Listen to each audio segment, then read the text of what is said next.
आऊज़ुबिल्लाहिमिनश्शैतानिर्रजीम बिस्मिल्लाहिर्रहमानिर्रहीम।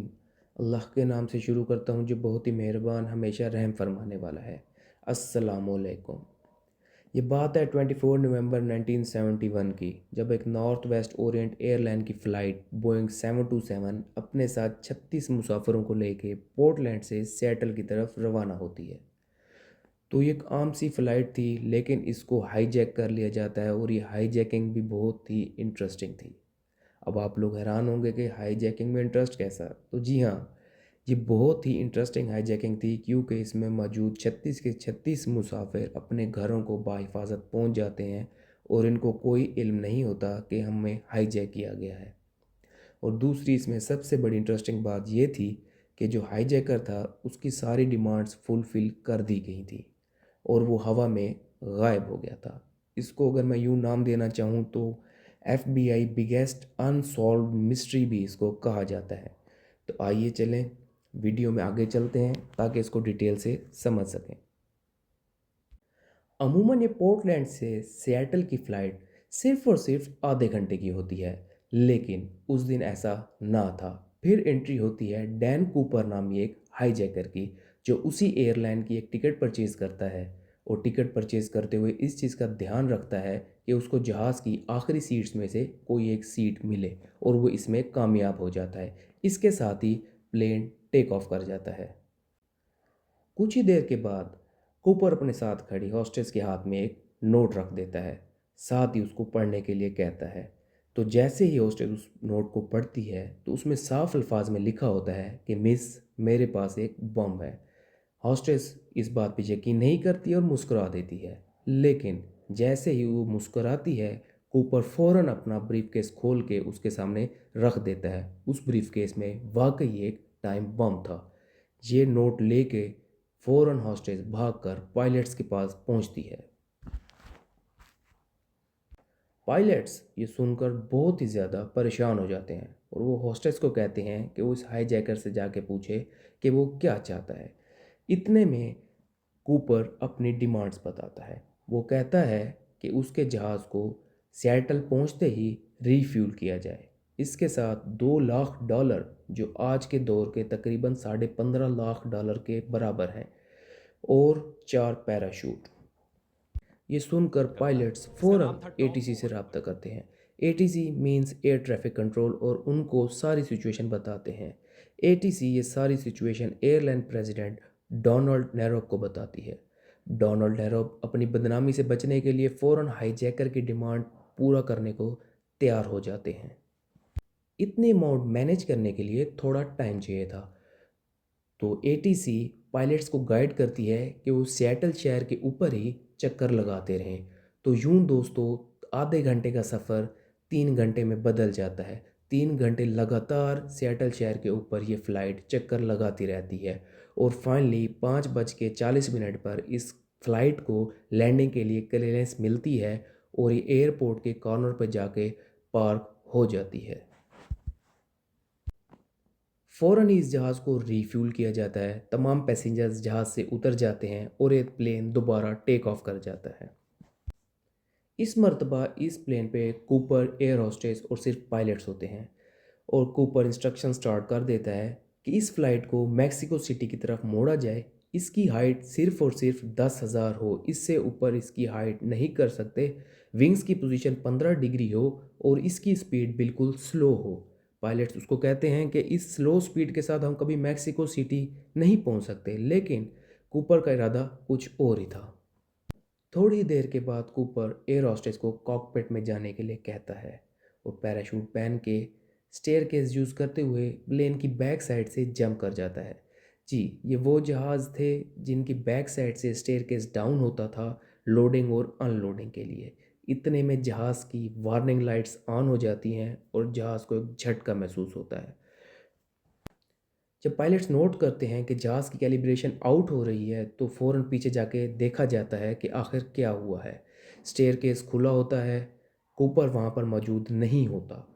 तो पायलट्स फ़ौरन उस स्टेयरकेस को बंद करके प्लेन को नोएडा में लैंड कर जाते हैं, और लैंडिंग के साथ ही पुलिस की इन्वॉल्वमेंट हो जाती है और पुलिस इस सारे मामले की अभी भी तहकीक प्लेन करना स्टार्ट कर ऊपर से देती एक है। ही सीढ़ी बेसिक इन्वेस्टिगेशन में पुलिस को कूपर की टाई, पैराशूट के कुछ पार्ट्स और चंद बुझे हुए सिगरेट्स मिलते हैं।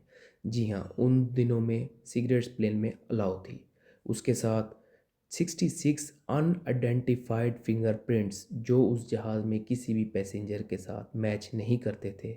और साथ ही एफबीआई भी इस इन्वेस्टिगेशन में इन्वॉल्व हो गई, जो कि 45 साल की सबसे बड़ी एफबीआई की अनसॉल्व इन्वेस्टिगेशन थी। अक्सर जगहों पे आपको डैन कूपर की जगह डीबी कूपर लिखा हुआ मिलेगा या आप वीडियोस में सुनते होंगे। तो इसकी रीज़न ये है कि जब पुलिस ने एक लोकल रिपोर्टर जेम्स लॉन्ग को ये डिटेल दी सारी, तो वो जल्दबाजी में डैन कूपर की जगह डीबी कूपर लिख गया और उसकी वजह से उसको कॉपी करते हुए काफ़ी लोगों ने डैन कूपर को डीबी कूपर बना दिया। DB Cooper. DB Cooper. DB DB Cooper. DB Cooper. Walking to an investigation से airport back. ऐसा मालूम हो रहा था कि डैन कूपर शायद मर चुका होगा। 10,000 फुट की बुलंदी, 320 किलोमीटर पर आवर की हवा, गुप्त अंधेरा, घने जंगलात, ठंड, बर्फीले दरिया और नदियाँ और उसके साथ जंगली जानवर। तो यूं मालूम हो रहा था कि कूपर शायद मर चुका होगा। लेकिन एफबीआई ने अपनी इन्वेस्टिगेशन जारी रखी। बैंक ने जो $2 लाख डैन कूपर को दिए थे, उस सब के सब नोट $20 के थे और उन सब का सीरियल नंबर नोट किया गया था। एफबीआई ने काफ़ी एक्सपेरिमेंट भी किए कि आखिर कहाँ गिरा होगा डैन कूपर, कहाँ गया होगा उसका पैराशूट। इसमें सबसे ज़्यादा जो इंटरेस्टिंग इन्होंने एक्सपेरिमेंट किया वो ये था, सेम हाइट पर इन्होंने एक प्लेन उड़ाया और उसे 90 केजी के एक बॉक्स को पैराशूट के ज़रिए नीचे फेंका और वो सीधा लेक मरविन के पास आकर गिरा। लेकिन वहाँ पर भी इन्वेस्टिगेट करने के बाद इनको कुछ ना मिला। इसके बाद एक ऑफ़र यूज़ की जाती है कि जो भी $20 का एक नोट ला कर देगा जो कि डैन कूपर को दिया गया था, उसके बदले में उसको $1,000 दिया जाएगा। ये ऑफ़र 3 साल तक मुसलसल चलती रही, लेकिन इसके बावजूद भी कूपर का कुछ पता ना लग सका। इस कहानी में इंटरेस्टिंग मोड़ तब आता है जब 1979 में ठीक 8 साल के बाद एक पायलट टॉम बोहन एफबीआई से कांटेक्ट करते हैं और वो एफबीआई को बताते हैं कि सेम डे सेम टाइम पर 4,000 फुट फ़्लाइट 727 से वो भी फ्लाई कर रहे थे।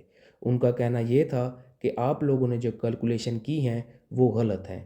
वो अपनी तरफ से की हुई कुछ कैलकुलेशंस एफबीआई को देते हैं और उसको चेक करने का कहते हैं। इस कहानी में सबसे बड़ा मोड़ तब आता है जब 1980 में एफबीआई पायलट टॉम बोहन की बताई हुई इंफॉर्मेशन पर एक बहुत बड़ा सर्च ऑपरेशन स्टार्ट करती है और वो लोकेशन कोलंबिया रिवर के पास जाके निकलती है। तब वहाँ पर उनको एक 8 साल के बच्चे के पास से एक गठड़ी मिलती है जिसमें वो $20 के चंद नोट थे। जब उनको गिना जाता है तो वो तकरीबन 5 से 6,000 नोट थे और वो बच्चा 2008 में, हैरत की बात है, उनमें से चंद एक 15 नोट जब बेचता है तो उनकी वैल्यू बनती है $37,000। आपको याद होगा स्टार्ट में मैंने एक टाई का जिक्र किया था जो कि पुलिस को बेसिक इन्वेस्टिगेशन में मिली थी। 2009 में इस टाई को री एग्जामिन किया गया और इसके अंदर मेटल और एल्यूमिनियम के पार्टिकल्स मिले। यहाँ पर चंद एक थ्योरी स्कैम की गई। कुछ लोगों का कहना था कि डैन में भी कॉपर मेटल मैन्युफैक्चरिंग प्लांट में काम करता होगा। कुछ लोगों का कहना था कि बोइंग एयरलाइन का ही ये एक हिस्सा है। लेकिन सबसे ज़्यादा जो ऑथेंटिक माना गया वो ये था कि ये कार्गो लोडर था, क्योंकि कार्गो लोडर ही है जिसको जहाज़ की बैक स्टेयर्स के ऑपरेशंस कहाँ से होते हैं इस बारे में मालूमात होती हैं और इसको प्रॉपर जंप्स की, पैराशूटिंग की भी ट्रेनिंग दी जाती है।